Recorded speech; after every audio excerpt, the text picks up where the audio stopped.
If you've scrolled on sports social media over the last year or two, then you've definitely seen clips and memes involving this guy pop up on your timeline. This is Jeff Teague, and this is Jeff Teague with pants on. He's the only player in NBA history to become more popular after he retired. He hosts the podcast called Club 520 with his two friends DJ Wells and B Hen, and it's taken over the internet. Teague has experienced firsthand some of the craziest stories the NBA has to offer. From physically fighting LeBron in the playoffs, to playing a game while drunk, to going half the season without talking to his superstar teammate Paul George, for no reason, to witnessing Jimmy Butler's infamous Timberwolves practice meltdown up close. This guy has literally seen it all.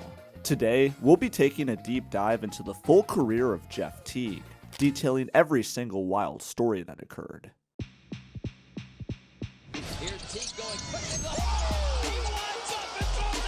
Before entering the NBA, Teague spent 2 years at Wake Forest, where he evolved into one of the best point guard prospects in the country. What's crazy though is that the entire career of Jeff Teague could have been ruined because he almost got kicked out of his school. Back in the late 2000s, Teague used the software LimeWire to download all of his favorite songs, a common but illegal practice that many internet users did back then.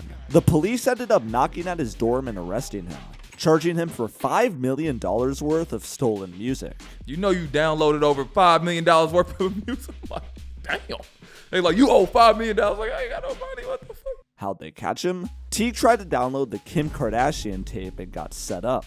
Ultimately, he cooperated with the police and escaped any real charges, just barely avoiding a career implosion before it could even begin.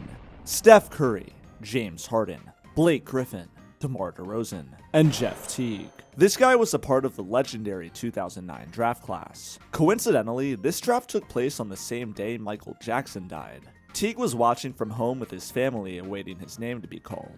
But once the news broke about MJ, his entire family burst into tears and completely forgot about what was supposed to be a life-changing draft moment. They were at your house crying over the sudden passing of Michael Jackson, and you're they should have been crying for me.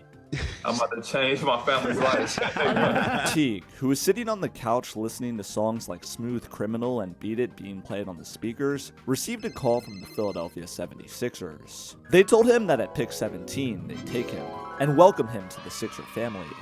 Well, you heard it here first. JT is going to the city of brotherly love. With the 17th pick in the 2009 NBA draft, the Philadelphia 76ers select Drew Holiday. They said Drew Holiday. I was like, what? Teague had been duped. The Sixers lied to him for no reason. It ended up being the Hawks 2 picks later who drafted him at the 19th spot. One of the first lessons Teague learned when joining the league was how money was everything. When he received his first check, it was $86,000 for 2 weeks of play. Then he looked over at his all-star teammate Joe Johnson's check and saw it was $2 million. There's levels to this. But in order to get paid, you gotta play well. And in order to play well, you gotta play, which Teague wasn't doing. In his first 2 seasons, he averaged just 11 minutes per game. So what gives? During practice his rookie year, former All-Star and player development coach Nick Van Exel pulled him to the side and told him what he was doing wrong. He pointed out how everyone around him was getting paid tens of millions, and how Teague was only getting paid $1. Van Exel said Teague needed to put his ego to the side and feed the best players on the team. That would get him minutes and get him paid. Throw him a couple pads, throw him a lob here and there. I was like, scoring, I'm just going to be the best passer. So Teague did just that, turning into a pass-first guard, finding Joe Johnson and Josh Smith during games to keep them happy and get playing time.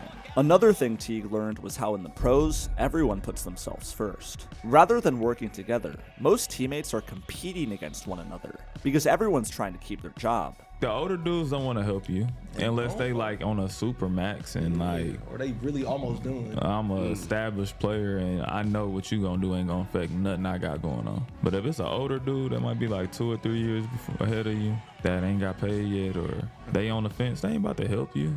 They might tell you everything wrong. In his final game of his rookie year, Teague became the selfish one and refused to pass the ball. Since none of the starters were playing, he played all 48 minutes and shot a career high in field goal attempts, 19. He scored 24 points, taking advantage of the golden opportunity and ending his rookie year on a bang.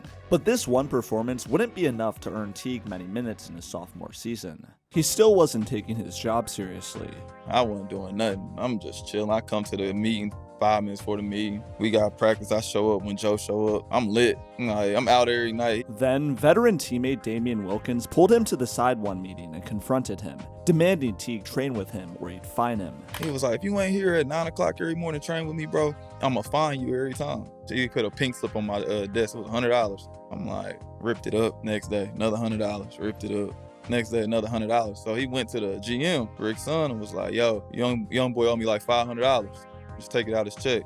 And they did it. After this, Teague had no choice but to start working with him. So the young podcaster trained and stayed ready, eagerly awaiting the day he'd get the chance to show the world he was more than a bench player. That coveted opportunity was presented at the end of his second year, the 2011 playoffs, where in the final game of the Hawks' first-round series against Orlando, starting guard Kirk Heinrich strained his hamstring. This was finally Teague's chance. In the blink of an eye, he went from getting DNP'd against Orlando to being thrust into the starting lineup against Chicago. When asked about this moment at the time, Teague said, "It's a tough situation, but these are the moments you live for."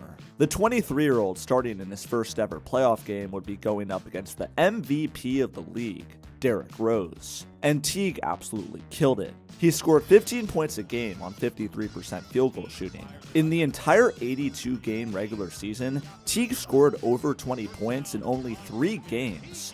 In this semifinal series, he matched that total in just 6 games. This young guy is playing great basketball. In Game 3 at home, he and Rose battled, with the MVP scoring 44 and Teague scoring 21. Teague recalls thinking, "I'm out here dueling with the MVP, what the fuck?" Teague admired D. Rose as a player, so he took the challenge of guarding him personally. Rose embarrassed him as he did everyone else. He hit a floater, threw it up, and caught that bitch. Yeah. I said, Hold on, he caught it out the net. he caught it out the net. Instead of going for 50, Rose called for Coach Tibbs to sub him out at 44, showing an unreal level of confidence and swagger that Teague was blown away by. The number 1 seeded Bulls eliminated the Hawks in 6, but this series served as the launch pad for Teague's career. He continued to grow as a player after the 2011 playoffs and into years 3 and 4, transforming into a reliable starter on a contender. His passing had taken the biggest leap. From year 2 to 4, his assists almost quadrupled. In year 4, he was good for 15 and 8 a night, with nearly 2 steals. Don't let Teague's joking personality fool you. This guy was a baller, and he was a coveted player entering free agency in the summer of 2013. As a restricted free agent, the Hawks had the option to either match the deal he received and keep him or not and let him walk. After 4 years of playing in Atlanta, Teague had had his fun, but he wanted to get the hell out. Primarily because he hated Hawks general manager Danny Ferry. Ferry had insulted Teague throughout the regular season, yelling at him for his poor defense and sagging his pants. The Hawks told him they weren't going to pay him, saying to go find the money and then come talk to him. So that's what Teague did. He found a 4-year, $32 million deal from the Bucks and signed it. Then he called up the Hawks and warned them not to match it. And I called him. I was like, I hate everything about you. I hate how you walk. I hate how you talk. I was like, I do not want to play for you. I don't want to be a part of your team. And he was like, okay, cool. Hung up the phone. I signed the extension. We all clapped in Milwaukee. The next morning, they take me to go find a house. He called me and was like, ha, ha, ha, ha, ha.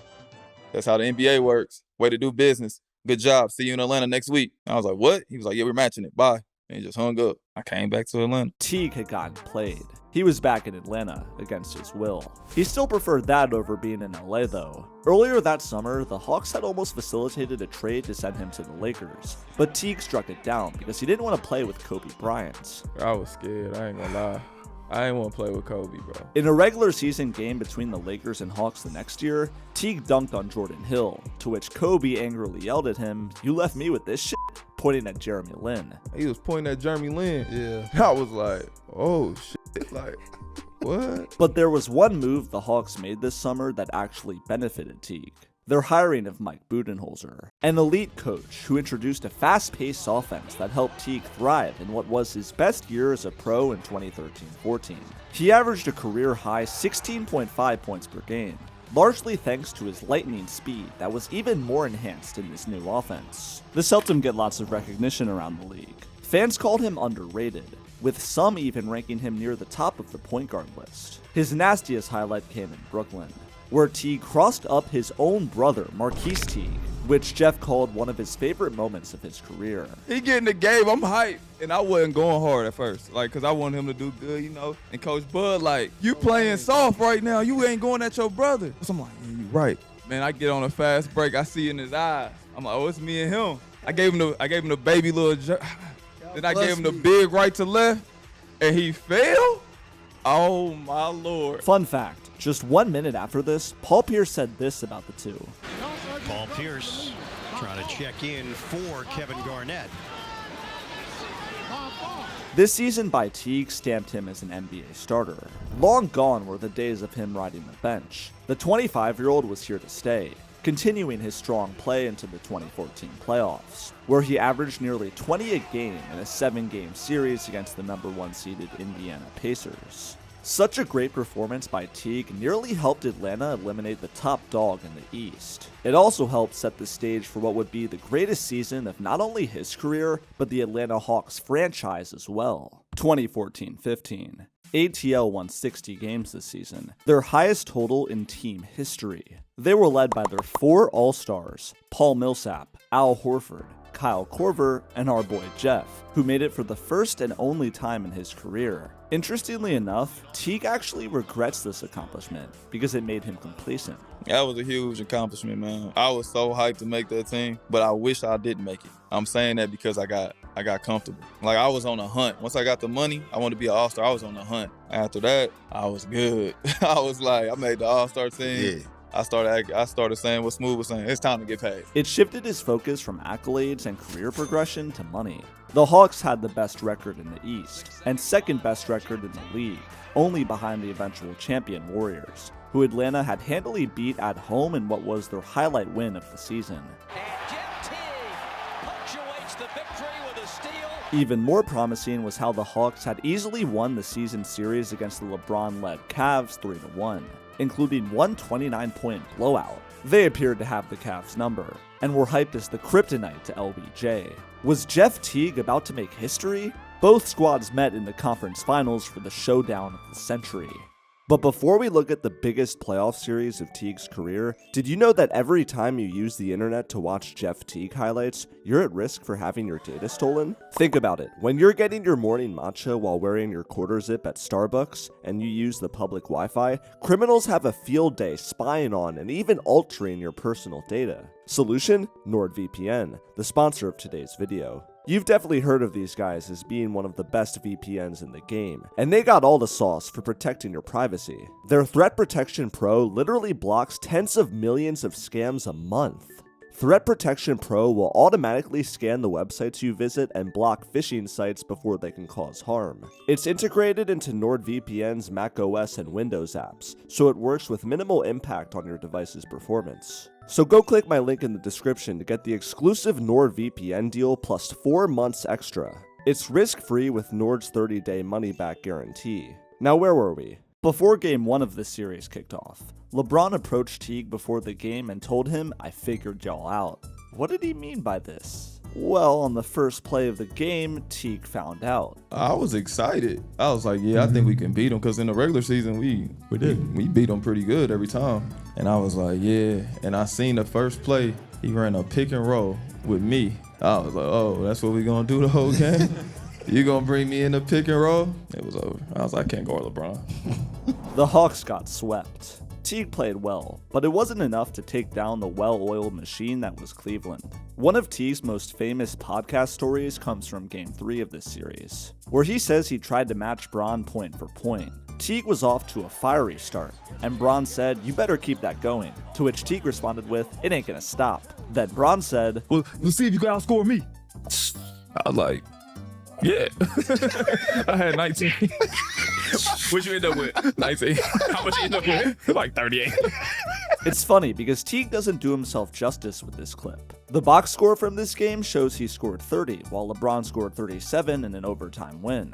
He held the fort down against the best player in the world quite well, actually. The Hawks lost mainly because they got hit with a series of injuries at the worst time. Most notably, their trusted defensive guard Thabo Sefolosha had been out for the rest of the season since early April after the NYPD broke his leg while arresting him. Teague would spend one more year in Atlanta following this, with it being clear throughout the season that his time there was up. The Hawks had his replacement lined up, Dennis Schroeder, who Teague called the most annoying player he's ever been around. But who's the most annoying person you would say that's trash talking on the court? The most annoying was probably Dennis Schroeder. Schroeder was drafted back in 2013 and had been talking smack ever since. He told Teague how one day he was going to be the starting point guard. The assistant GM was sending him stats like, you're going to be a starter one day. Like, you're going to be the guy. You're going to be the guy. Like, your stats compared to his stats.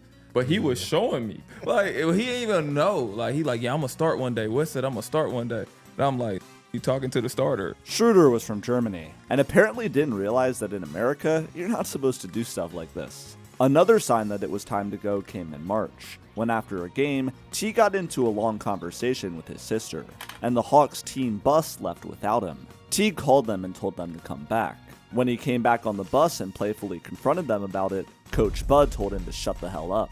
The Hawks took a step back and only won 48 games this year. In the second round of the playoffs, they once again lost to LeBron and the Cavs, in yet another sweep, making Teague's playoff record against LeBron now 0-8. In Game 3, Teague finally had enough of the Bron show, taking matters into his own hands and shoving James into the stands. I ain't win a playoff game against that nigga ever. I was sick of the shit. Fans in Atlanta cheering for him. He running down the court. I say, you know what, bitch? I got something for you. I got so much hate mail. If he would have been hurt, I would have killed you, bitch. I'm like, hey, I got to get off the internet. That's when I first deleted Instagram. After the season ended, Teague was moved to the Indiana Pacers in a 3-team trade, ending his 7-year era in Atlanta. He was now with Paul George in his hometown of Indianapolis. He ultimately spent one mediocre year here, highlighted by a few funny stories. He didn't speak to PG for 4 months during this season. They talked during the games, but after, the starting point guard and starting wing on a playoff team literally did not say a word to each other. They walked by each other in the hallways, then communicated on the floor like nothing had happened.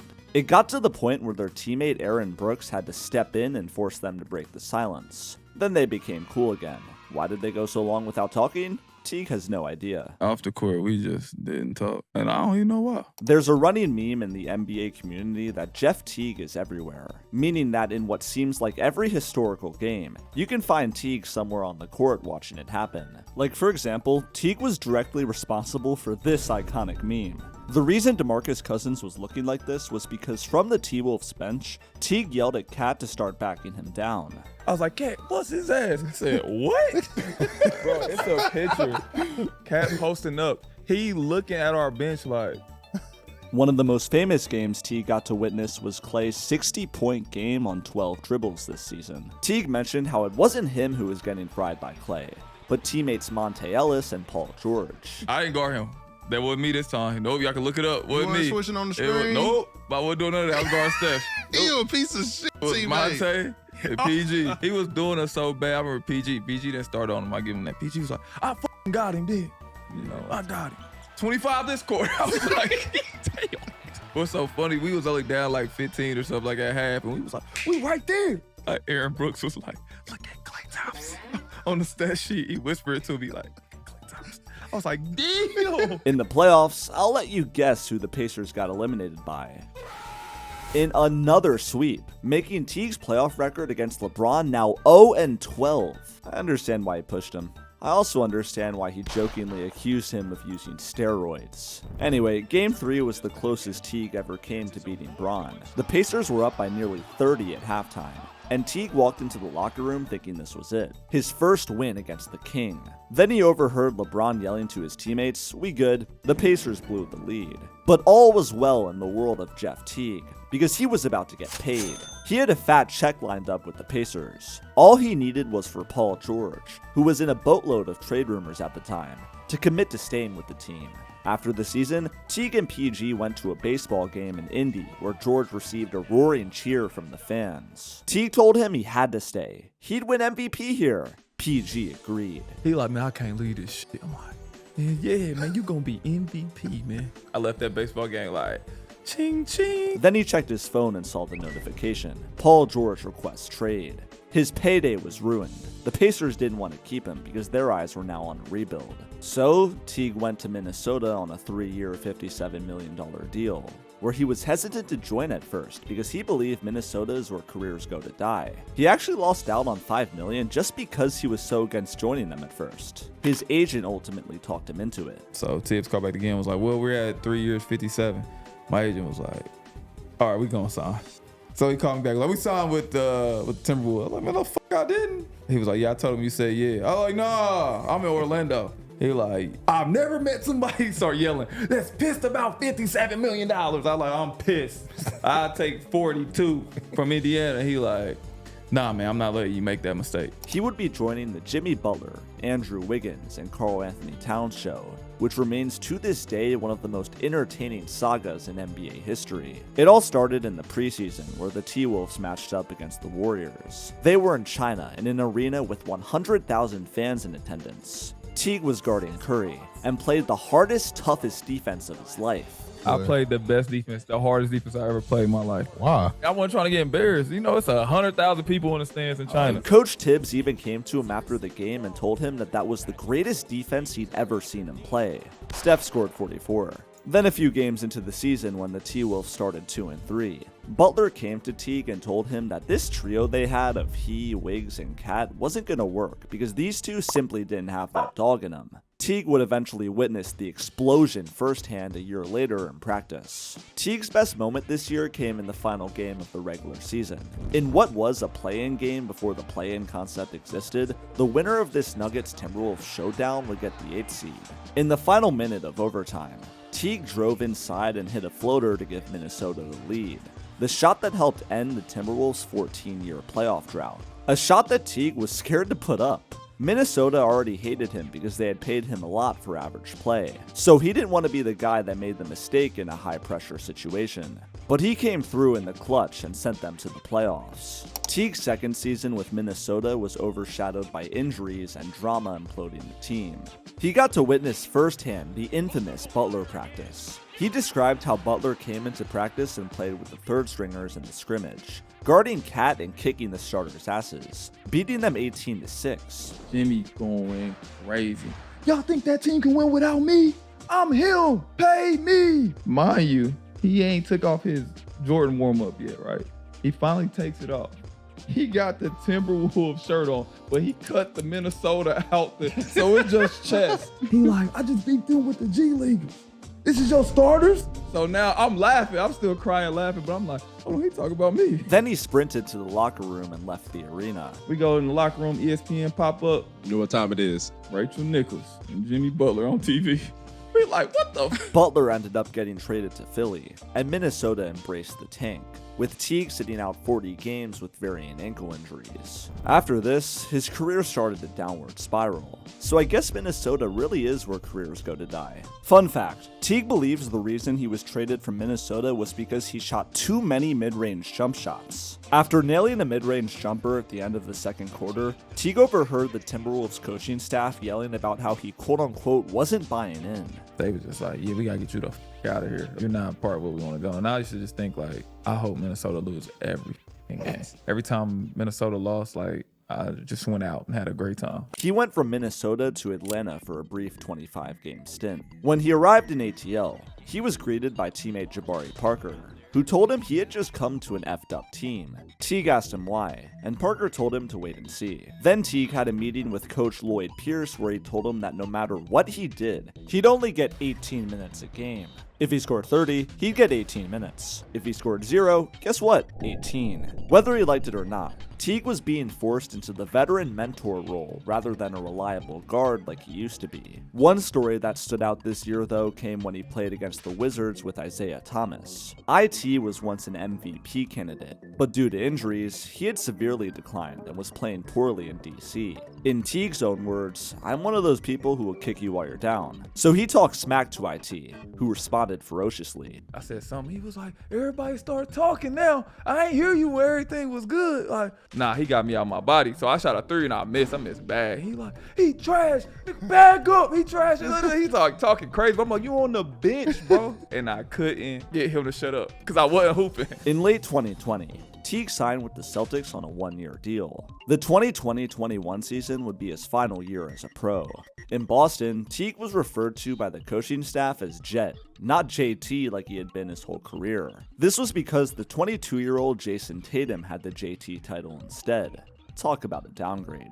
It's like, bro, everywhere you go, like, you would be able to keep your initials. Like, your name's Jeff Teague. So when we go on the board, I'm looking at Brad, and Brad like, JB, KW, Jet, JT. I'm like, who the fuck is Jet? And he's like, Jeff Teague. I'm like, my nigga, you can't, he's older than Jason Tatum. He can't get his initials. Then in April 2021, he was traded to Orlando where he was cut. So he signed with the Bucks, reuniting with Coach Bud, in what was a fitting way to end his career. Teague's Bucks made a 2021 finals run. Some of the first clips that really blew up from Teague's podcast were ones of him recounting moments from this run, like how against the Nets in the semis, Teague started packing his bags after Brooklyn took a 2-0 series lead. Then once Kyrie sprained his ankle, Teague said how the Bucks realized, oh wait, we can actually win this thing. In the conference finals against the Hawks, Teague had the last great moment of his career.